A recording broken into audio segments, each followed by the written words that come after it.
Welcome to IN2's Innovation and Insight series, where we talk to thought leaders who are shaping the future of our industry. My name is Sean Robertson, and today I am super excited to be speaking to communications specialist Cameron Ahmad, who until June 2023 was the Director of Communications for Prime Minister Justin Trudeau of Canada. The worst thing that we can do in a crisis situation in any context is leave a vacuum. It's almost always the right instinct to get ahead of it as quickly as you can and just share what you know. Because if in that space that you leave, in the vacuum that you create, other actors will fill it. Cameron is now working on several high-profile international communications assignments. We're really privileged to have you here today. Thanks for joining us, Cameron. Thank you so much, Sean. It's a pleasure to be with you. Let's start at the start. Obviously, you hear communications thrown around, maybe willy-nilly, but let's talk about what are the stakes? Why is it so important for leaders in public, private, and even third sectors to communicate really, really well? Well, it's pretty much fundamental to everything we do as human beings, right? We talk about communications in a professional setting, of course, public relations, people who specialize in methods to reach audiences and actually distill our messages and get them out there in the world.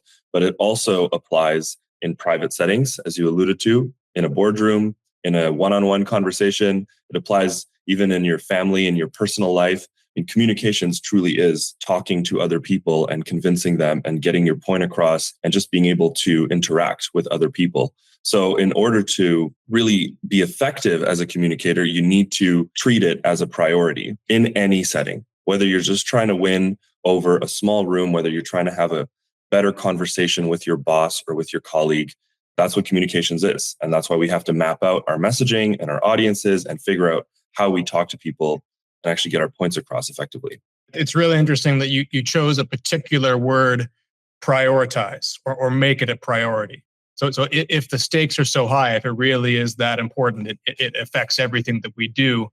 Mm-hmm. How do people get better? Is communications, particularly in a mass setting, is it more of an art today, or is it more of a science? Is there some kind of method to the madness?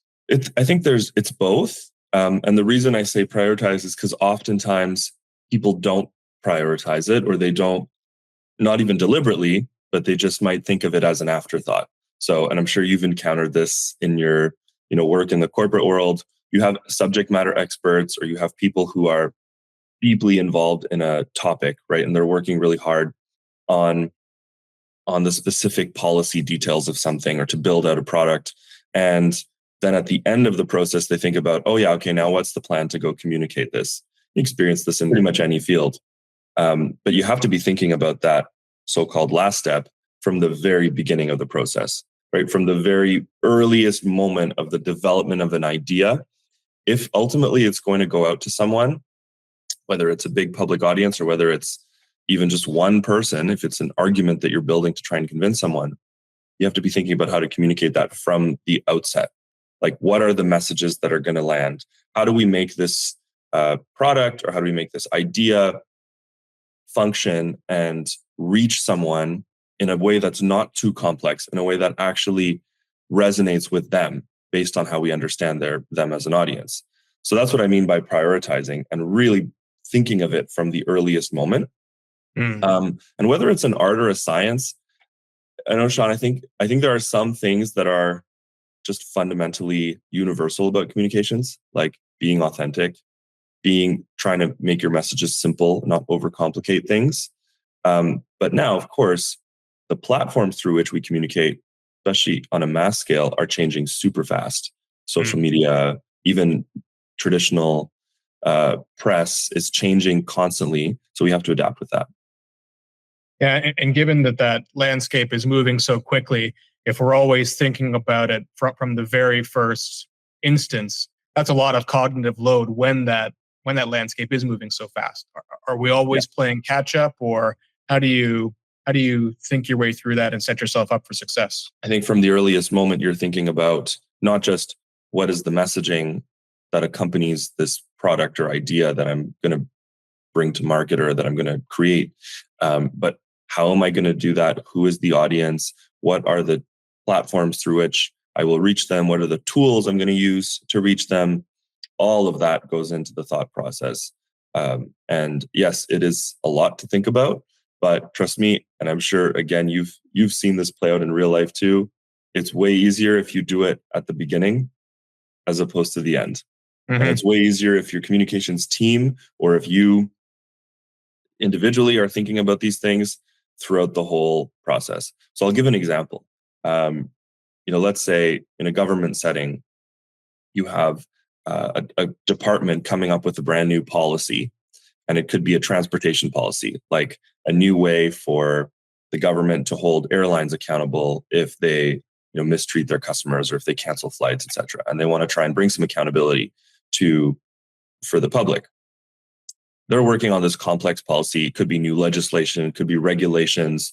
And of course, because it's being built out by the department, it's going to be probably 65 pages long, really dense, lots of jargon. If you only think about how you're going to communicate at the end of the day, I bet you 99% of the intended audience, which is the whole public who travels, is not going to understand what you're talking about. The media won't be able to explain it. It won't be adapted for social media. It won't be easy to explain to people. But if you think about it at the very beginning, you say, actually, hey, this is something that's super popular. People will love this. People will absolutely get on board with this because they hate it when airlines take advantage of them. Then you can adapt the entire process so that it meets that audience and turns from something that's a policy jargon that no one will notice to a huge public win. Cameron, you also mentioned something you started to transition us into politics and policy. So maybe we can shift gears and move there. You've talked in the past about the challenges and the rewards of working in high stakes political communications, particularly in an era characterized by rapid information spread and heightened public scrutiny. How did you adapt your communication strategies in that high stakes political setting to handle the changes in media and communications landscapes? And it's been fast moving over these past 5 years.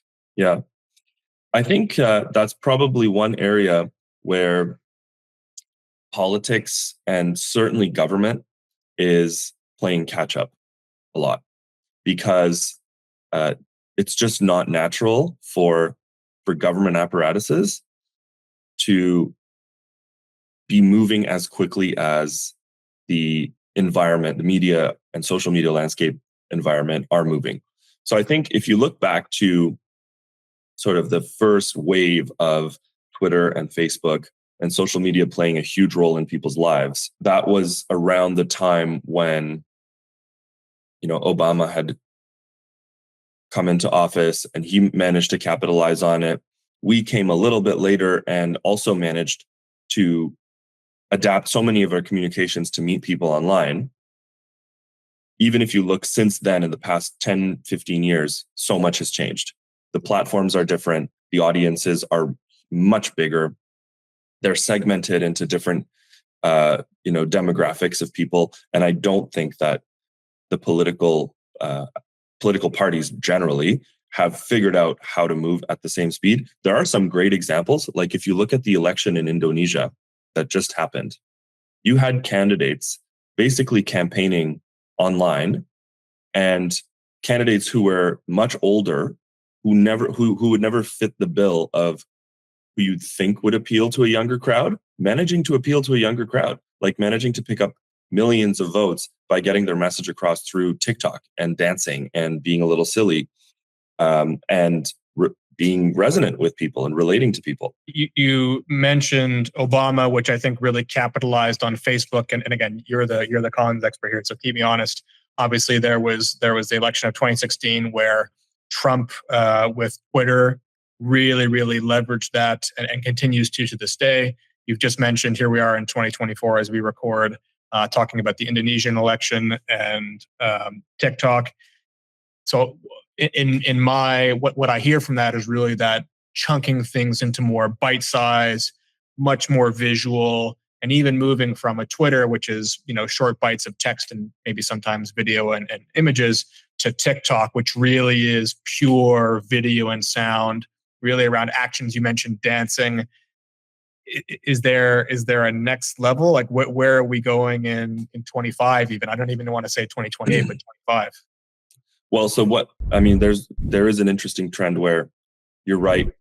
people do latch on to bite-sized information and clips. That's always popular. That's always, a way to get a lot of attention quickly. But there's also a huge audience out there for longer form content, which is why YouTube is, I think, the second biggest platform in terms of just around the world in terms of users, monthly users.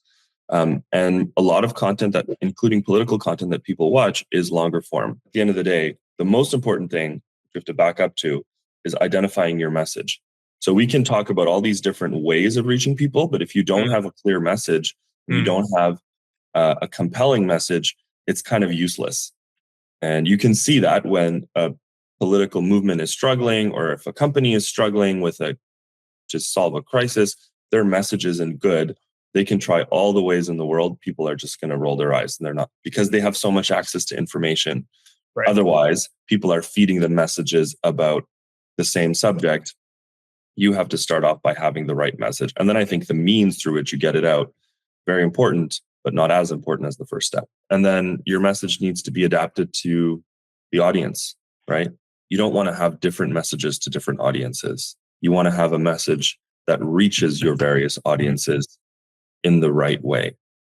So if you're talking to people under the age of 20 about a subject, and it's the same subject you're trying to reach people who are over the age of 60, you're going to present that slightly differently.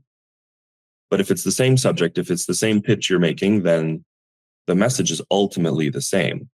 But again, it can't just be the subject. It has to be what is the value add? What is the sales pitch? What is the point of what you're trying to say? And why does that matter to the person you're trying to talk to? Then you figure out how you get it across to them. But I want to take a little bit of a digression, perhaps closer to home. The Trudeau government was elected on and led with a quite forward-leaning progressive agenda, which you were integral with finding the way to communicate that most effectively, and obviously leading to several sequential election wins. What do you consider to be the most significant achievement from a comms aspect that you were leading during your tenure with the Trudeau government over the years? There are lots to choose from, and there are many that we can talk about that didn't go entirely as planned. But I think probably one of the most consequential is the way we navigated the Trump White House. You can look at some moments in isolation and say, wow, they didn't handle that well. But if you look at the entire period, especially if you compare it to how many other countries and world leaders handled or didn't handle the Trump White House, I think Canada stands out. And in particular, we stand out because we probably had the most to lose. We had the most existential threat to our economy. Whenever you talk about ripping up NAFTA or imposing massive tariffs, we have billions of trade that cross the border every single day, thousands and thousands of people crossing the border every single hour. So for us, for our economic survival, for our businesses, for all of our border communities, it's such a huge deal, right? So what we had to do there was navigate the personal dynamics, right, of a extremely unpredictable, volatile president and administration, and then try and stand up for Canadian values and what Canadians believe in, which are largely antithetical to everything that Trump says and does and what his administration believes. And then stand up for our economic survival and priorities. So maintaining our trade relationship, maintaining relationships with other governments across the country, whether they're at the state level, or finding administration officials that we can work with, or mayors, etc. So that was an enormous amount of work. It was probably the number one priority for Prime Minister and at least half his cabinet and the office. And yeah, like I said, there were some moments that were great. There were some moments that were much more difficult. But overall, we managed to salvage NAFTA into something new, something updated, but ultimately something that worked for us all in large part. Comms also doesn't always go well. It doesn't always land the way that you think it's going to, or you don't handle a situation the right way, and it can even become a crisis. So how did you communicate your way through a major crisis? How did you approach it? And what was the outcome? I think that's a great question. to talk through the COVID situation, which everyone on earth experienced, and governments had to make their priority. Every government struggled, every business struggled, everybody had to figure out how they were going to handle this, how they were going to communicate with their audience, with the public, to get through it. And it's also a situation where at an individual level or a family level, people were really, really feeling it. Like, not only had people lost loved ones or they were sick themselves, but their jobs were put on hold. They were lonely. People who were single or alone had no outlet for sometimes months where they couldn't really see anybody else. So it was a life-changing event, and it lasted a really long time. And I think this is one example where we employed a very aggressive, direct communications approach at the leader level, and employing also some very key players who were public servants, who were experts, doctors, but also some ministers who had specific responsibilities over vaccine procurement, healthcare, etc. And we did this on a daily basis. So you could tell from early on that there was a need for leadership, and people in a time of crisis do look to their leaders to tell them what's going on, reassure them, explain what's happening, and explain the policies they're bringing in. And we really leaned on that need that people felt, and I think tried to deliver it. So every single day, put the Prime Minister out to give a speech about the latest information that he had. And I think what that did was, humanize him a bit, because sometimes we didn't have the information, or sometimes we didn't know what to do, but him empathizing with people and explaining, this is the best that I have, the most that I have, I'm sharing it with you in real time. I'll be back here tomorrow morning and I'll be giving you an update. So stay tuned. And now I'm going to turn it over to my ministers and to our chief public health officers, who are going to give you the more technical information about caseloads and how we're responding and how the healthcare systems are coping with it. And this went on for months. And sure, it was a lot of preparation every day. But like I said, on the days where we didn't have anything to say, we were straight up about that. Or we would talk about, nurses or paramedics or doctors, or we talk about parents and seniors, and just try to connect with different groups of people that everyone in the country to some degree could relate to, or could at least feel sympathy for, or compassion for. And especially in a long sustained situation, but pretty much whenever there's a crisis, I think it's best practice to try and get ahead of it, because people expect leadership in tough times. And if you can show them that you're trying to deliver that leadership, even if you don't have all the answers, I think people generally appreciate it. What really sticks with me from that, the kind of the how-to in that situation is, be real. This is the best and the most that I have. And I may be the leader, but I'm also backed up by a team of experts who can then answer things in more detail, which I think is really, both gives the confidence and also gives people access, because, that's also the jumping off point for some people who say, that's fine, I don't want to hear about spike proteins. So yeah, exactly. And also exactly. And relying on some research and knowing who people trust. It's understandably, people trust medical professionals much more than they trust politicians to give them medical advice, right? And, that they didn't get everything right, but you listen to a doctor when you need medical opinions or advice in your personal life. It's the same when there's a pandemic. So whenever there was an update on rules or vaccines or effectiveness of a vaccine or anything from a medical perspective, we would really lean on the medical experts and not say, this is my advice, I'm telling you to do this. It's listen to the doctors. This is what they're saying. And it's my job to make sure they have the tools they need and you have the tools that they say you need to be able to keep yourself safe. The worst thing that we can do in a crisis situation in any context is leave a vacuum and just hide behind not knowing all the information. I think it's almost always the right instinct to get ahead of it as quickly as you can and just share what you know. And if you don't know, to say, I don't know right now, but we're working really hard to find out the answers. and we'll be the first ones to tell you. As soon as I have the information, I'll share it with you. And that's why you see in, natural disasters or crisis where first responders are providing the updates, that their first statement is to say, we're monitoring the situation, we're aware of what's going on, we're doing everything we can to get the information, we'll share it with you ASAP. Just that is the first step, because at least in that instance, you're indicating that you're on top of the situation and you're working on it. If you say nothing, and surprisingly, a lot of people will think that the best thing to do is to wait. Don't say anything until you know the information. Otherwise, you might get it wrong, or otherwise people might think you don't know what you're doing. It's better to show people that you're working on it, even if you don't know anything yet. Because if in that space that you leave, in the vacuum that you create, other actors will fill it.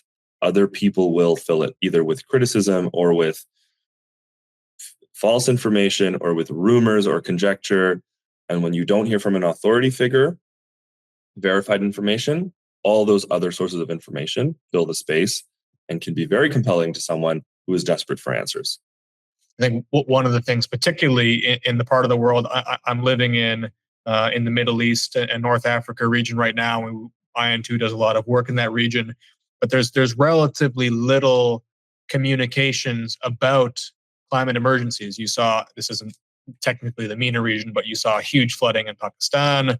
There's a lot of desertification in Iraq. There's huge amounts of dust storms and record-breaking heat in many places. The fastest warming countries in the world, most of them are in the Middle East and North Africa region. But you really see that communications vacuum. And you see how, whether it's political actors or actors that are out of the mainstream, are filling that vacuum with conspiracy and with blame and saying, actually, this is a result of a government policy or government action, or, sometimes even using AI generated imagery and videos, because the technology is so sophisticated these days, to say, look, here's a freeze frame of what the government's doing. That's creating the local climate crisis. And, sure, we'd like to believe that with TikTok and all these things that people are interconnected across the world, but it's not that sophisticated in many parts, where access to information might be better than it ever was, but who can see through those pieces? Yeah, absolutely. And it's also important to remember who is affected by the thing you're talking about. So in the moment when there's a flood and thousands of people's homes have been washed away, or in a wildfire situation when people's, as we speak, are evacuating their homes in Alberta, yes, it may be true that climate change are exacerbating these things, but the first thing that an authority figure needs to talk about is how they're helping the people affected by the crisis in the moment, not pontificating about a more abstract subject, even if it's true, but starting off by talking about the impact that people are feeling, what they're doing to help them in the immediate. And then I think you can find a way to tie that to the bigger point you're trying to make. But if your job is to help people right now, and you skim over that and talk about something else, why would anyone feel inclined to listen, right? No, exactly. And I mean, I want to make a connection too, because you talked particularly in the COVID example about go to the people that the public will trust, in that case, the doctors. And obviously, trust in traditional media around the world is declining. The data shows that's basically universal around the world. In some parts of the world, it's particularly bad. Again, going back to the Middle East and North Africa region, that trust in media and traditional sources of information is actually declining faster than many parts of the world. But as you think about trust, again, maybe not in an abstract sense, but trust when you're trying to communicate to large numbers of people, how do you think about that as a communications expert? I think you try to identify early on. Again, this goes back to the process that you try and build in whenever you're building out a communications plan, is who are the people that are trusted? Who are the experts that are trusted? And the experts may not be the best spokespeople all the time, but it's reference to them, or it's their expertise that must be built in to what you're talking about. Because depending on who the communicator is, like if it's a spokesperson for a company or for a government, They may not have any of that expertise themselves to speak as an authority about a subject. But if you can reference expertise, if you can reference someone that people do trust, say the scientists are telling us this, the experts are telling us this, the doctors are telling us this, the engineers are telling us this, then you build credibility into the point you're making and the argument you're making. So research is pretty critical in figuring out what your audience wants to hear and what they care about and who they trust to deliver a message. So Cameron, you've talked a lot today about communicating at the highest level, and you've had a storied career so far, and definitely you've been at the heart of many stories. Are there some communicators, some role models that you learned from, or if you're just starting out, where do you go? How do you get started to launch yourself on a successful comms career? So I think the best thing that someone can do if they're looking to improve their communication skills or understand how to communicate a message effectively is, whatever the field may be, look at who you think is the most authentic speaker. Look at who you think is able to connect with their audience without putting on a show, per se, without having to come up with a totally different persona. And I think authenticity is probably the through line, probably the most effective tool that any communicator who's good uses. Staying true to themselves, using their best features, their best attributes as the way in which they communicate with an audience, right? So if it's a personal story, a personal experience that is really compelling, or if they have a particular way of speaking that really works and they're able to translate that on stage or through camera, I think that's the best way to do it. It could be a politician, it could be an athlete, it could be someone who runs a charity, it could be a CEO, but whoever really is able to appear genuine as they truly are in real life, that's probably the best thing to do. And the second thing I would say is, people tend to overcomplicate public relations and communications and make it seem like there are always a million steps that you must master in order to effectively communicate. In my experience, it's actually the opposite. It's to decomplexify the process and really keep it as simple as possible. You have a message. What is that message? Can you explain it to pretty much anyone who doesn't understand the subject matter? Do you know who your audience is? Do you know what they care about? And do you know what kind of language resonates with them? And if you can figure those things out, you can be disciplined about how you communicate that, then you've just simplified your job a lot. We're an organization that spends a lot of time researching the audience and getting to know them. We talked a lot about trust earlier in this conversation, and really ensuring that we are, whether it's, again, in the case of COVID, it was the doctors, but who is trusted. We talked about channels. What are the channels that a segment might trust?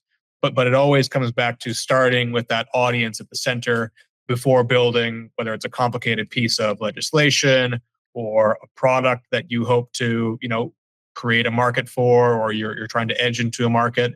But when you are thinking about building a communications plan, starting at the basics with the right research, the right data and tools early in the process, is there? You talked about foregrounding or using it as the lens at the start of the process. What other, what do you do when you're starting with a new client? Mm-hmm. Well, you start not only with, as you've touched on, you start not only with what is the product I'm building or the policy I'm trying to make, but also how am I trying to share this with the world, or how am I trying to share this with my audience? What is my end result? Because almost always there is, as part of your process, at the end of it, you're trying to tell someone about it. There are some rare instances where you may really not want to, or where it's extremely limited, your audience is extremely limited, but for the most part, you're trying to communicate with someone or a group of people about the thing that you are building.